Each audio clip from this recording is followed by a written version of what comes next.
When the DEA cracked down and when the feds cracked down on during the opioid crisis, doctors stopped prescribing those as much.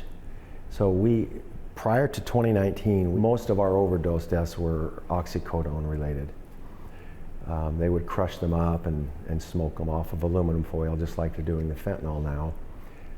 Well, those pills were hard to come by, so then we saw a rise in heroin for several years because it was accessible and inexpensive. Well, then this fentanyl comes on the market, this powdered fentanyl that's made in a laboratory. It's a synthetic opioid, so it's inexpensive to make as compared to the opioids that come from the poppy plant, and it's made in laboratories. There's no oversight. There could be other chemicals mixed in with it. Speaking to many of the families of the deceased, they knew their loved one had a drug problem, but they said they only did methamphetamine. They didn't know, or cocaine. They didn't know them to do this new fentanyl. So it being inexpensive, I believe they're putting it in methamphetamine and other drugs to A, act as a filler, an inexpensive filler, or B, to get people addicted. Unfortunately, every one of them has had lifelong addiction. There were none where the family said they didn't do drugs and then perhaps one day or a week or a month ago they decided to try drugs. These were all individuals who have had lifelong drug addiction. These are individuals that have been incarcerated frequently.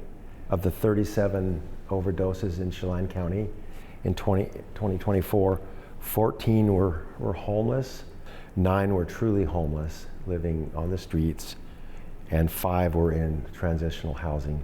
One common theme that I see in all of these overdoses is they started young doing some type of drug, whether it was marijuana or whether it was cocaine or meth or something else.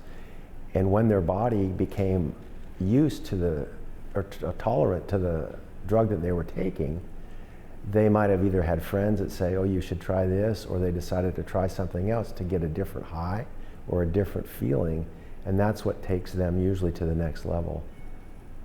And I know most of these people are not bad people. They just have an addiction, and it's hard to beat. And if a lot of them, if people get into treatment and they get out of treatment, unfortunately they go back to their old friends who they start using again. And that is the problem, because if they're in recovery and they come out clean, they go back to the old level of amount of the drug they were taking, forgetting that their tolerance was higher then. And so that's causing a lot of deaths.